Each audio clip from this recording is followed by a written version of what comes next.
আল্লাহর সাথে শিরিক করা যাবে না, পীরকে সেজদা দেওয়া যাবে না। অনেক ভণ্ড পীর আছে যারা সেজদা লয়, মাজারে সেজদা দেয়, মাজারে সেজদা দেওয়া যাবে না, পীরকেও সেজদা দেওয়া যাবে না। সেজদা দেওয়া মানে আল্লাহর সাথে শরিক করা, আল্লাহর সাথে শিরিক করা, আল্লাহর সাথে জুলুম করা। আল্লাহ কোরআনে বলেছে ইন্নাশ শিরকা লাযুলমুন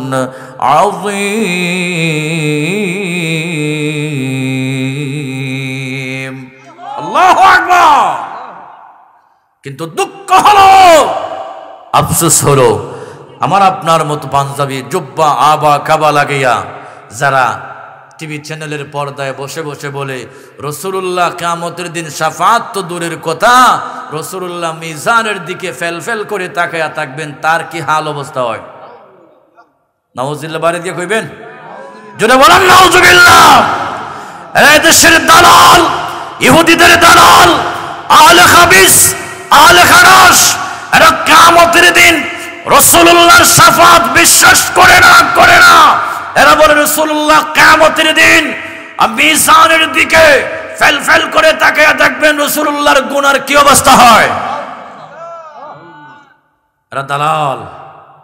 এদের মাদ্রাসা সেই ইসরায়েলরা ভিজিট করে, যে ইসরায়েলরা আজকে হামাসের উপর, ফিলিস্তিনের উপর অতর্কিতভাবে বারবার আঘাত করছে, তাদের ঘর বাড়ি, তাদের পিঠা বাড়ি ভেঙ্গে চুরমার করে দিচ্ছে, বাইতুল মুকাদ্দাসে ঢুকতে দেয় না, মুসলমানকে যারা সেজদা দিতে দেয় না। এমন জালেম ইহুদিরা যাদের মাদ্রাসা ভিজিট করে, অডিট করে, দেখাশোনা করে, এরা যে ইহুদিদের দালাল, এটাকে আর বলা লাগবে? এরা ইহুদিদের দালাল। সেই ইহুদিদের দালাল আরো আছে, সেই ইহুদিদের দালাল আরো আছে। ব্র্যাক ইউনিভার্সিটির যারা তত্ত্বাবধান করে, দেখাশোনা করে, সেই কর্মকর্তারাও ইহুদিদের দালাল, আমেরিকার ৫টা গোলাম। এরা সপ্তম শ্রেণীর বইয়ের ভিতরে শরীফার গল্প দিয়ে এদেশের সরল মনার মুসলমানদের ভিতরে সমকামিতা ঢুকাই দিতে যায়। কথা বলেন ঠিক না বেটে? সোনার বাংলাদেশে সমকামিতার আইন প্রণয়ন করতে পারবে না। কথা বলেন ঠিক না বেটে? সজাগ থাকতে হবে। সে আসিফ মাহতাব বড় চমৎকার একটা দৃষ্টান্ত দিয়েছেন, যে একটা বই কিনে সেই শরীফার গল্পটা আপনারা ছিঁড়বেন, এইভাবে ছিঁড়ে ওইটা আবার দিয়ে দিবেন লাইব্রেরিতে, বলে ওইটা তুমি অর্ধেক দামে বিক্রি করবা। আমি কিনছি, তোমার আবার দিয়ে দিলাম, তুমি অর্ধেক দামে বিক্রি করো, যাতে মানুষ বুঝে যে এই চ্যাপ্টারটা, এই অধ্যায়টা ছিঁড়া হয়েছে এই কারণে। যার পক্ষ থেকে একটা প্রতিবাদ হোক। কথা বলেন ঠিক না বেঠিক? উনি নিজের ব্যক্তিগত একটা প্রতিবাদের সিস্টেম দেখাই দিয়েছেন। যদিও তার চাকরি ছুটেছে হক কথা বলার কারণে, সে আরাফ খান তাকে আবার ডবল বেতনে চাকরি দিতে রাজি, এমনকি তাকে একটা ইউনিভার্সিটি করে দিতে রাজি।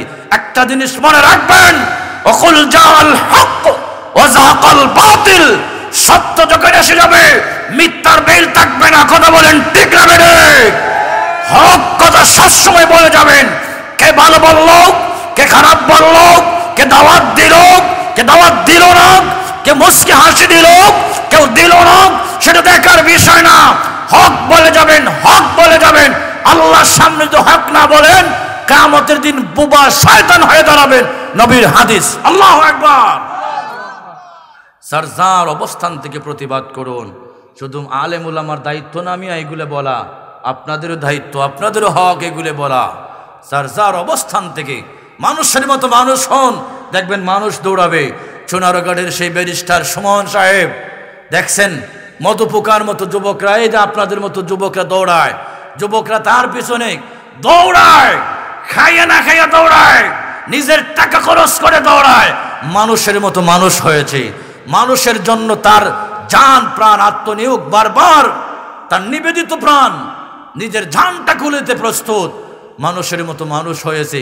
আমার কাছে মনে হয় সেই জিন্দা ওমর, যে ওমর ইবনুল খাত্তাব রাদিয়াল্লাহু তাআলা আনহু রাতের অন্ধকারে ছদ্মবেশে মানুষের দুয়ারে দুয়ারে হাঁটতেন, কার ঘরে কি রান্না হয়, কার ঘরে কি পাক হয়। হযরত ওমর ইবনুল খাত্তাব এইভাবে হাঁটতেন তার রাজ্যের ভিতরে। দাউদ আলাইহিস সালাম তার রাজ্যের ভিতরে ছদ্মবেশে বেশে এইভাবে হাঁটতেন। আমার কাছে মনে হয় জিন্দা ওমর ব্যারিস্টার সুমন, ব্যারিস্টার সুমনের মতো যুবক তোমরাও যদি হতে পারো, খোদার কসম তোমাদের পিছু মানুষ দৌড়াবে। কথা বলেন, কথা বলেন। একটা সাধারণ দৃষ্টান্ত দেখালাম। আর যদি সেই ওমরের মতো হতে পারো তাহলে তো তুমি দুনিয়ার থেকে জান্নাতি। রাসূলুল্লাহ ওমরকে জান্নাতের সার্টিফিকেট দিয়েছেন, লাল পাসপোর্ট। আপনারা সিলেটি মানুষ, লাল পাসপোর্ট করে তো বুঝেন, মানে সব সময় আসা যাওয়া যেখানে যায়, যে কোনো দেশে ভ্রমণ করে যায়। হযরত ওমর জান্নাতের যে কোনো জায়গায় ভ্রমণ করতে পারবে, লাল পাসপোর্ট পেয়েছেন হকের কারণে। হযরত ওমর অন্যায় দেখলে লাথি মারত, এটা তার স্বভাব ছিল, চরিত্র ছিল। দাউদ আলাইহিস সালাম রাজ্যের ভিতরে হেঁটে হেঁটে মানুষের কাছ থেকে স্বভাব চরিত্র জানতেন। তার ব্যাপারে অনেক লম্বা লম্বা কাহিনী রয়েছে, তাদের ঘটনাগুলো বলতে পারবো না। আমার কাছে মনে হচ্ছে যদি ব্যারিস্টার সুমনের মতো এদেশের মানুষ প্রত্যেক থানায় নয়, প্রত্যেক জেলায় জেলায় যদি একটা ব্যারিস্টার সুমন হতো, সোনার বাংলাদেশ সত্যিকার অর্থে সোনার বাংলাদেশ হয়ে যেত। কথা বলেন, সোনার বাংলাদেশ হয়ে যেত। আজকে তো সব সুরের ধল। সরকারের পক্ষ যদি হাতি আসে, ওইটা মহিষ হয়, গরু হয়, ছাগল হয়, একদম জনগণের কাছে একটা ডিম আইয়া পৌঁছে। কথা বলেন, বাংলাদেশ নয়, অল ওয়ার্ল্ডে সে একটা নির্বাচন করে দেখাই দিয়েছে। একটা মন্ত্রীর সাথে নিয়ে লড়াই করে 1,47,000 ভোট বেশি পাওয়া, এটা কি যেমন তেমন ব্যাপার? মানুষ, যুবক, তোমরা তাকে ফলো করতে পারো, জিন্দা ওমর দেখতে পারো, তারে ফলো করো। মানুষ মানুষের মতো হয়ে যাও, সমাজ পরিবর্তন হয়ে যাবে, ইউনিয়ন পরিবর্তন হয়ে যাবে, উপজেলা পরিবর্তন হয়ে যাবে, জেলা পরিবর্তন হয়ে যাবে, বিভাগ পরিবর্তন হয়ে যাবে, গোটা দেশ পরিবর্তন হয়ে যাবে। কথা বলেন ঠিক না বেটি? আল্লাহ তাআলা সেই ব্যারিস্টার সুমনের মতো মানুষ প্রত্যেক অঞ্চলে দান করুক বলে আমিন। আল্লাহ তাআলা তার হায়াতে বরকত দান করুক। কারণ হচ্ছে এমন মানুষের জন্য দোয়া করলে কোনো অসুবিধা আছে? আমি আমার চাচতুল ভাইও না, আমার কোনো খালাতো ভাইও লাগে না, আমার খাদির মামু না, বিংরাজ মেম্বারও না, কিচ্ছুই না।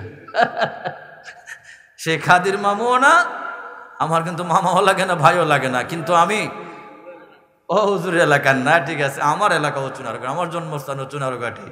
সুতরাং তার জন্য দোয়া করতে বাধ্য হই, আমরা বাধ্য হই। কারণ এই জন্য বাধ্য হই যে সে নৈতিক, ইতিবাচক, নেতিবাচক, তার সব দৃষ্টি মানবতার জন্য, সবসময় মানবতার জন্য তার প্রাণটা পড়ে থাকে, মনটা পড়ে থাকে। তাহলে এমন মানুষকে ভালোবাসবেন না কেন? এমন মানুষের জন্য দোয়া করবেন না কেন? যদি এমন মানুষ বেগমপুরও হয়, তার জন্য আমরা দোয়া করতে রাজি। কথা বলেন ঠিক না বেটে?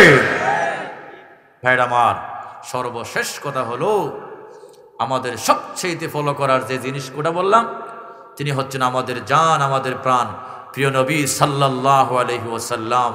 নবীজি বলছেন, যদি কেউ আমার একটা সুন্নত অনুসরণ করে আখিরি জামানার যুগে, শেষ যুগে, নবীজি বলছেন, মান তামাসসাকা বিসুন্নতি ইনদা ফাসাদি উম্মতি ফালাহু আজরু মিআতি শাহীদ।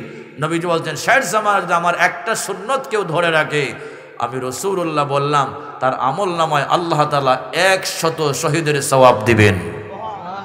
তাহলে দাড়িটা রাখেন, দাড়িটা রাখেন, আর খামায়েন না। বাবারে কোরাল দিয়া যে একটা খামানে শুরু করে, আর খামায়েন না, দাড়িটা রাখেন, 5 ওয়াক্ত নামাজ পড়েন।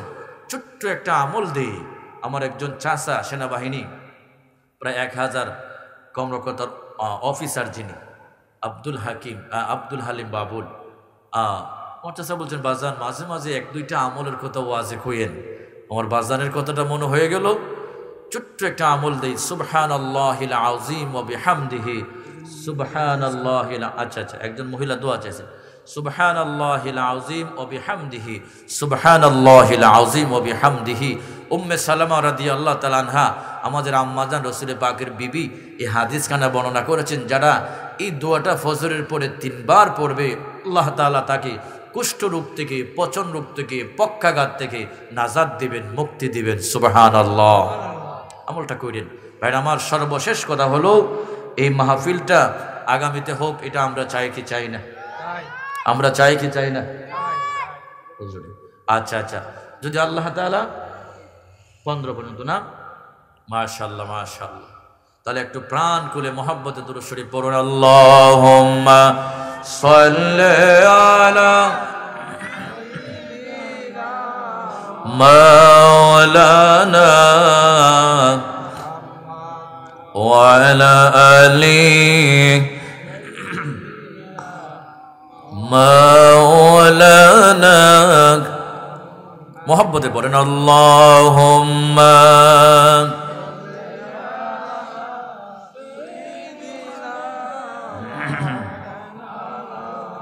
মুহাম্মদ ওয়া আলা আলি সাইয়্যিদিনা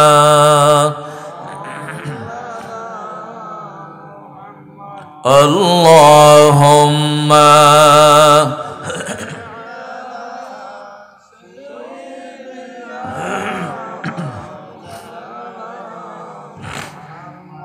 ওয়া আলা আলি মাওলানা। আপনাদের দুরুদের আওয়াজে বুঝে যায় আপনাদের পুলিশে ধরবো। এখন তো করুণাও না, পুলিশ তো আসার কথা না। জাতীয় নির্বাচন গেছে, যেখানে কোনো মাহফিলে পুলিশ আসছে না, এখন তো পুলিশ আসারই কথা না। তাহলে এরকম বকিলামি করেন কেন? আল্লাহর নবীর দুরূদ পড়তে বকিলামি করবেন না। নবীজি সাল্লাল্লাহু আলাইহি ওয়াসাল্লাম ইরশাদ করেছেন, পৃথিবীর সবচাইতে বড় বকিল, সবচাইতে বড় কৃপণ ওই ব্যক্তি, রাসূলুল্লাহ বলেন, যে আমার প্রতি দুরূদ শরীফ পড়তে বকিলামি করে। জোরে বলেন আউযুবিল্লাহ।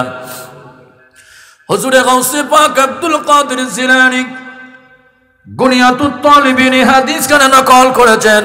হুজুরে গাউসে পাক আব্দুল কাদের জিলানী বলেন, যারা বেশি বেশি রাসূলুল্লাহর প্রতি দুরূদ শরীফ পড়বে, কিয়ামতের দিন রাসূলুল্লাহর খুব কাছে থাকবে। জোরে বলুন সুবহানাল্লাহ। আল্লাহু আকবার। যত বেশি দুরূদ শরীফ পড়বেন, কিয়ামতের দিন তত বেশি নিকটে থাকবেন। সুবহানাল্লাহ। ভাইরা আমার, এটা হচ্ছে মেরাজের মাস,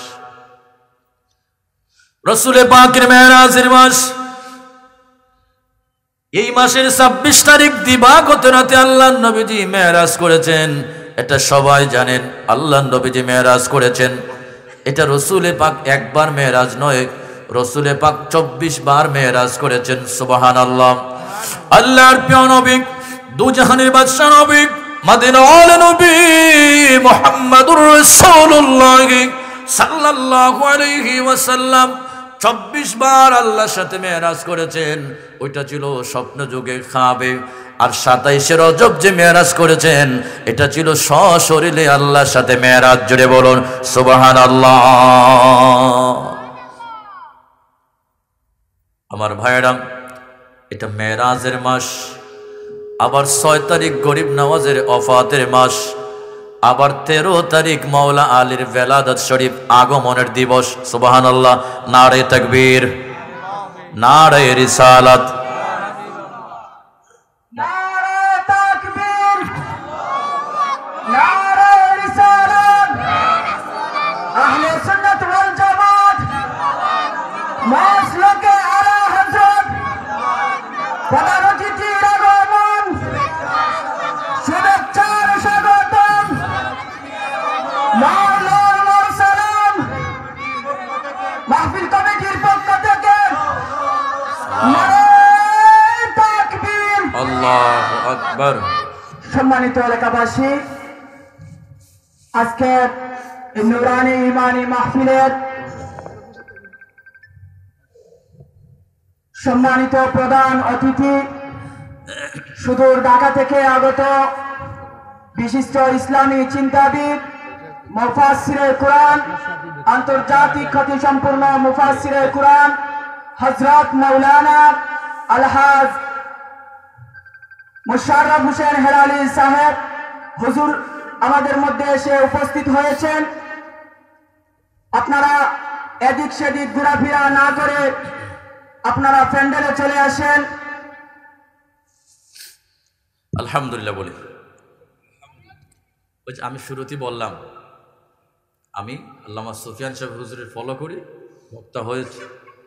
একজনকে ফলো করে কিন্তু বক্তা হতে হয়। গাইতে গাইতে গায়ক, নাচতে নাচতে নায়ক।